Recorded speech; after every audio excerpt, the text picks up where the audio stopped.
امروز روز دهانی رو شروع کردم.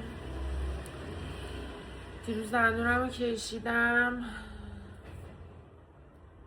یه اصلا شرایط دیروز رو تعریف کنم. دیروز صبح من به جای اینکه ساعت 9 برسم مدرسه چی استاجی که دارم برای سال آخر دانشگاه میرم مدرسه دبستان واسه 9 ساله ها. چرا همیشه اذان هست خدا اینجا؟ واسه 9 ساله ها ما میریم درس پابلیک هلت میدیم، یعنی همون بهداشت عمومی در مورد تغذیه و حالا من قاطی میکنم بهداشت رو اینا. من دیروز به جایی که 9 برسم 9 حتی 40 دقیقه رسیدم. کلاس اولم از دست دادم و اینجوری بودم که خیلی ناراحت بودم. میخواستم خودم تیکه تیکه کنم بریزم زمین، ولی اولم گفتم فایدهش چیه؟ خب الان شده دیگه، چیکار کنم؟ میدونی؟ خلاصه اون گذشت و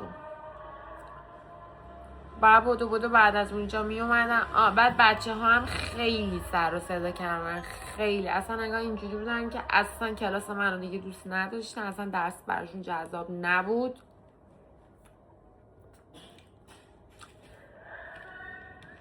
انگار حالشون داشت به هم میخورد از چیزایی که من میگم. کلاس اولیه که خیلی بد گذشت که من وسطش دستامو زدم بغلم نشستم، گفتم بچه ها، یعنی چیزی هم نگفتم دیگه، خودشون داشتن کلاس رو میگاییدن.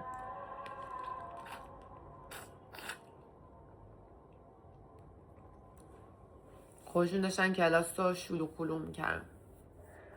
بعد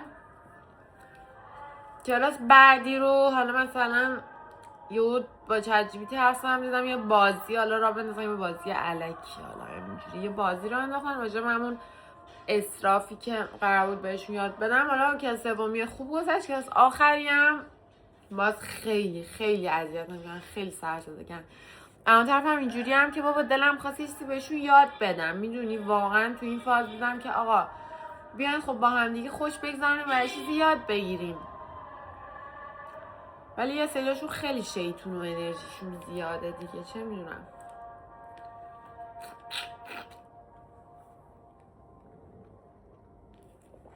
خلاصه تموم شد و من وسط 2 میرسیدم دکتر، دندونم کشم. دکترم دوستم بود، اونم اینجا دانشجوه تو دانشگاهشون سال آخر، اونم استاژ بعد دندون میکشیدن. یعنی پسرم مثلا گفته بودم که میام مثلا بکشی و نگران نباشه. خلاصه ما رسیدیم اونجا و من بازم یه ذره دیر رسیدم. اتاق پر بود. به من گفت بشین. منم اعصابم یه ذره، گوشیم هم خاموش شده بود اون وسط، پولم تو کارتم توی گوشیم بود، فقط نه کارت داشتم نه پول نقد، فقط میتونستم با کیو آر کد گوشیم بزنم به کارت. 2 تا گوشی دارم من واسه سیم کارت اینجا، یکیش که اینترنت داشت خاموش شده بود، اون یکیش روشن بود ولی اونم آخراش بود. خلاصه فکر کن تو این جور فکرای چجوری حساب کنم شارژ تمام نشه و فلان و اینا بودم. 1 ساعت طول کشید تا اون اتاق خالی شه. من خیلی هرس میخورم از صبر کردن، خدایا نمیدونم چرا از صبر منو کم ساختی. 1 ساعت طول کشید و این پسر یه ذره هم نیومد با من معاشرت کنه، حوصله منو بیاره سر منو گرم کنه، هیچ. حالا این خیلی جزئیات. نشستیم و اتفاقا خیلی هم خوب و باحال دندونمو کشیدن، خیلی حرفه‌ای، 2 ثانیه هم نشد.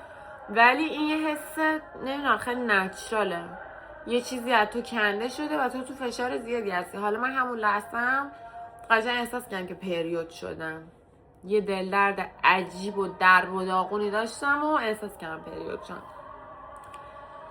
هیچی، همونو پا شدم و دیدم گوشیم 1% شارژ داره، 1%.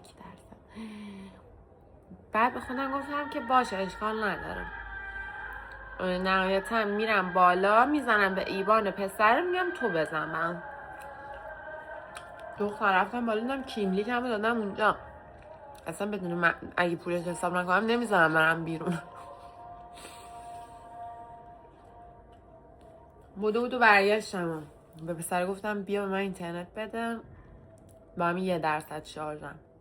اینترنت نداشتم، یه اون گوشی اینترنت دارم خاموش شد. یه قطعه حساب کردم، کارتم گرفتم آمدم بیرون.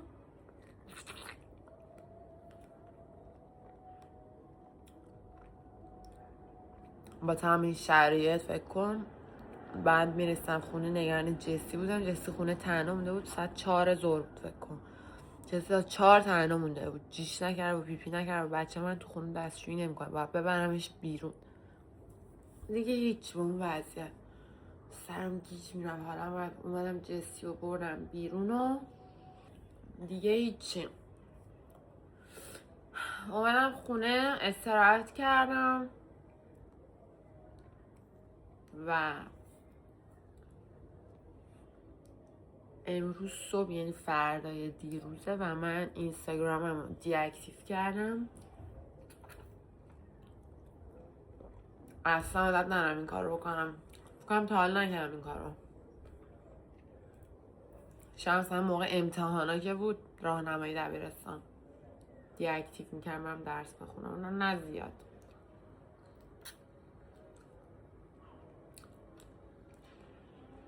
و الان چیزی که تو ذهنمه اینه که دوست ندارم زندگیمو به خاطر این که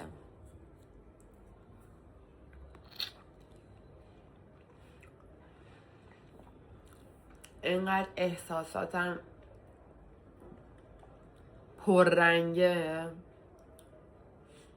برینم تو زندگی. راستش رو احساس میکنم یه کنترل دوباره باید از زندگیم به دست بگیرم، چون که خیلی داونم، خیلی لوام، خیلی فکرهای بدی دارم میکنم، میدونی دارم خودم رو نجات بدم و باید خودم رو نجات بدم. الان دارم فکر میکنم که باید خودم رو نجات بدم، پس همین رو صفر محکم میچسبم. من میخوام برنامه واسه نجات دادن خودم شیر کنم. اصلا واسه همین اینستاگرامم رو پاک کردم. دلم خواهد یه مدت چیزی نبینم، میدونی احساس میکنم اون چیزایی که میبینم هی میبینم خیلی تاثیر میذاره رو تاثیر میذاره دیگه. هیچ چیز محکمی احساس نمیکنم، هیچ تعلق ریشه‌ای، هیچ چیزی احساس نمیکنم. احساس میکنم رو هوا یه باد بزنه منو میتونه پرت کنه یه جای دیگه. اصلا امنیت نمیکنم و احساس میکنم امنیت از درون میاد. اینو تجربه کردم، چون لحظه هایی تو زندگیم بوده که چون که اون احساس اعتماد و اطمینانه از درون من بوده، اصلا حتی بیرونم من داشتم قشنگ زندگی میکردم، تجربه میکردم، میدیدم، با این که شرایطم بد بود.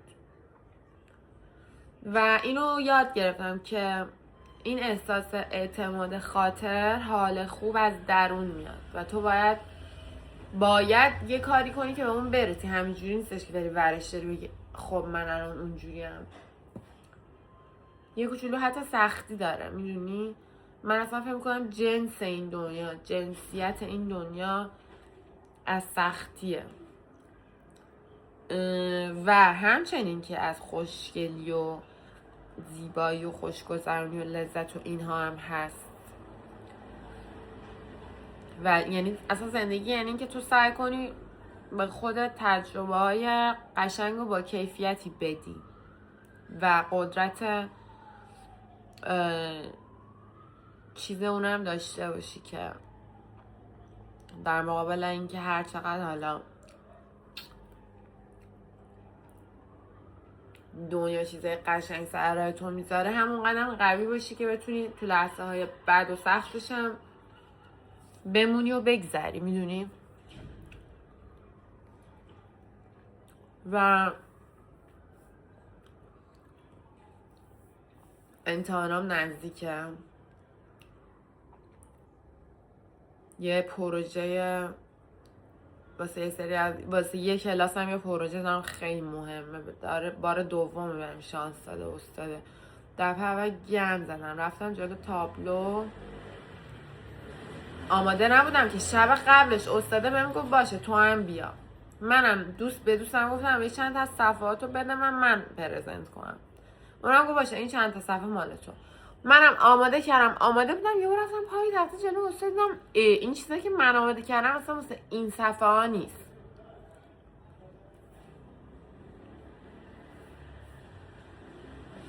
دیگه اونجا عذرخواهی کردم، گفتم استاد ببخشید من آماده نیستم، متاسفم واقعا و اینا. باشم گفت چی کار میکنی؟ و گفتم انشالله سال دیگه و اینا. بعد تو اونم کانفلیکت داشتم، بعد دوباره به استاد پیام دادم استاد عذرخواهی میکنم اینجوری باهاتون حرف زدم، ببخشید دلم نمیخواست اینجوری باهاتون حرف بزنم، خیلی مسخره الکی گفتم. خب یه جور بدی گفتم میدونی، یعنی من اگه جای اون استاد بودم یه دانش آموز من اینجوری میگم بزنم تو دهنش. گفت چیکار میخوای بکنی؟ گفتم هیچی پول میدم سال دیگه. بی تربیت به خودم میگم. بعد به استاد پیام که استاد من عذرخواهی میکنم همچین جواب دادم. شوک شده بودم، یعنی اصلا نمیدونم آماده نبودم واسه همچین موقعیتی که چی باید بگم، عذر میخوام و اینا. اونم دمش گرم به من گفتش که بیا ازم بیا حرف بزنیم. منم نرفتم حرف بزنم. نمیدونم چرا من اوید میکنم، کلا آدم اویدانتیم از هر سیچویشنی. متاسفانه نرفتم تا هفته بعدش که سر کلاسش بودم به من اومد گفتش که چرا نیومدی پندار. گفتم استاد خونه واقعا همینجوری بود. گفتم خونه رو داشتم عوض میکردم، همه جورایی داشتم تمیز میکردم، دستم درد گرفته بود، افتادم زمین فلا اینا. واقعا هم بودا، ولی اگه میخواستم برم پیش استاده میتونستم برم، ولی نمیخواستم. نمیدونستم برم چی بگم، دلم هم نمیخواد پروژه رو انجام بدم، چون اصلا تو شرایطی نیستم که بشینم یه پروژه خوب انجام بدم. خلاصه استاد اون روز منو کشید که گفت چرا نیومده حرف بزنیم و من بهونه آوردم و اینا. اونم گفت بهونه، ولی گفت پندار بهت یه فرصت دیگه میدم، یه شانس بزرگ بهت میدم، این سریو گند بزنی دیگه خراب کنی، من نمیخوام سال دیگه تو رو ببینم سر این درس، تمومش کن بره. من گفتم دمت گرم استاد، چشم انجام میدم و الان باید انجام بدم. اونو خیلی هم مهمه راجع به نمیدونم سیستمای کنترل سلامتی مواد غذایی تو کشوراست. حالا واسه من تو اروپا افتاده، یکی از بهتریناش. حالا نکته اینجاست که من باید این کار رو یه جوری انجام بدم که ازش لذت ببرم، چون لذت بخشه برای من. دوست دارم اینجور کارهای، دوست دارم ولی باید یادم بمونه که من این کار رو دوست دارم و باید ازش لذت ببرم، نه اینکه به زور و با ضرب و زور و عذاب این کار انجام بدم. باشه پندار. خلاصه خیلی کار دارم، این یکیش بود. باید درس بخونم و انرژی خودم مثبت کنم و مودم بیارم بالا. باید سعی کنم استدی باشم، نه بس بزنم احساساتم اینجوری باشه. احساسات ما آدم ها سالم تره که استدی باشه، نه توی خط باشه، یا نهایتا اینجوری شه. بهش میگن تکانه، فکر کنم تکانش های بالا و پایین.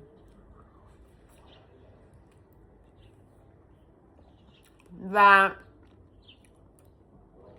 احساس میکنم ویدیو گرفتن یه جور جورنال کردنه که همون چیزایی که تو فکر خودمه رو از اون گره و اینا بازش کنم، جدا شه، دستشه و متوجهشم چی به چیه، اونجوری گنگ نباشه تو سرم.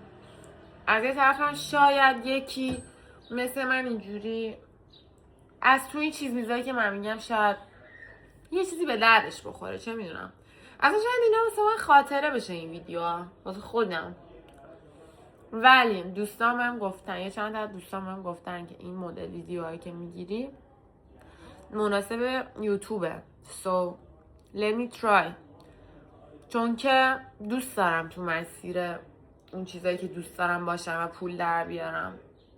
حالا الان با این ویدیوها که من پول در نمیارم میدونم، ولی I just want to try and post my feelings and doings.